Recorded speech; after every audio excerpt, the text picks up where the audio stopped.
Hello and welcome again to Easy as Pie with Mr. Carpenter. I am Mr. Carpenter, and hopefully you are one of my Algebra 2 students who needs a quick refresher on systems of equations using substitution, and that's exactly what we're going to tackle in this video. Just a brief refresher of what you're looking for and what you're trying to do.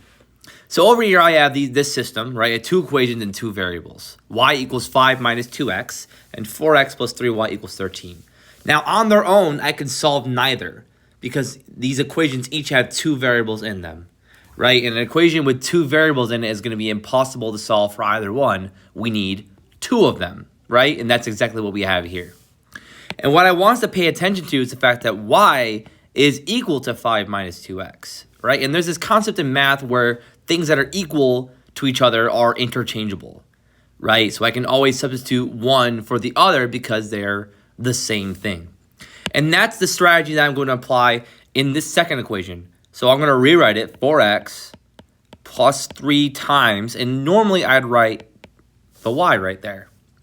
But once again, that gives me an equation with two variables in it that I can't solve. So instead of writing the y, I'm going to write what y is equal to, 5 minus 2x.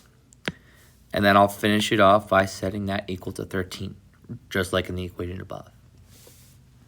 Right? And I'm within my realm to do this because they're equal to each other, so I can substitute one for the other. That's why this is called substitution. And now I've gone from an equation with two variables to an equation with one, right? So now I'm just applying all of my fun equation solving skills, right? First question, can I distribute? The answer is yes, so I will. 3 times 5 is 15. 3 times negative 2x is negative 6x. Second question, can I combine like terms? Yes, I can. There's a 4x and a negative 6x. 4x minus 6x is negative 2x.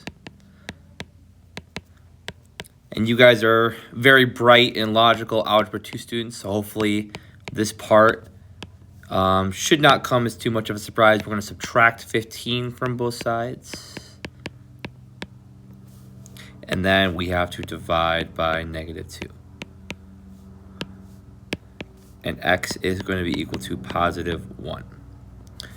So now that I know what x is, I can go and find out what y is, right? And I'm going to go use that other equation because that's going to make my life way easier for me, right? So y equals 5 minus 2 times, and this time I know what x is equal to. I know it's equal to 1. So 5 minus 2 times 1. Well, that'd be 5 minus 2, which is equal to 3. So y is equal to 3. Right, and if I want to write this as a coordinate on the coordinate grid, that would be not 2, it would be 1, comma 3. And that would be my final answer. Let's look at another one. And in this one, it's going to require a little more from us in the beginning. It's going to look a lot more like what you're going to see on an exam or on a Regents, right? Because in that first one, we were given the luxury of having a variable already isolated for us, but most of the time that's not going to happen. Thankfully, we're really never more than one, worst case scenario, 2 steps away from having a variable isolated, right? So my first goal, if I don't have a variable isolated, is to get one variable isolated from one of the equations. And obviously, with the freedom of this choice, I'm going to want to pick the one that will give me the least amount of trouble, right? Trying to isolate that variable there is going to require me to do 2 different things, and I'm also going to have a fraction, right? So that would not be a wise choice. I think the best choice here is that x right there, because it only requires one thing for me. There's a minus 2y, so I just have to add 2y to both sides.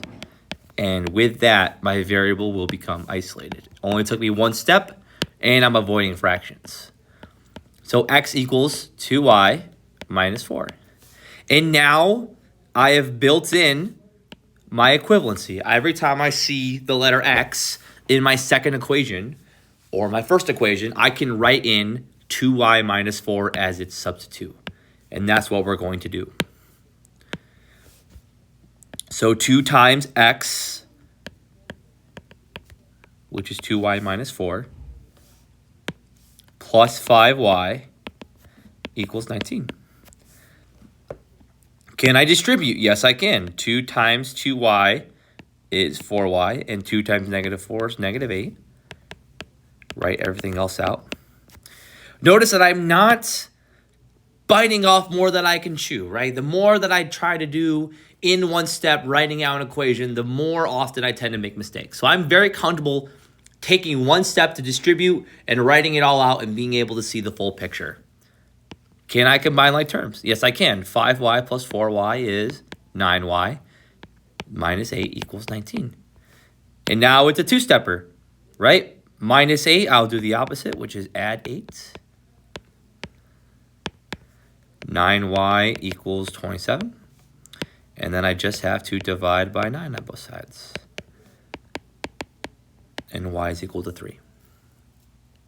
Perfect. Now that I know what y is, I take it back to that equation and figure out what x is, right? X is equal to 2 times y, which I know is 3, minus 4. Okay, 2 times 3 is 6, and 6 minus 4 is 2. So 2 comma 3 is my final answer. And that is how substitution works. That's how you apply it. I hope you enjoyed this video, and I hope that you learned lots. Have a great day.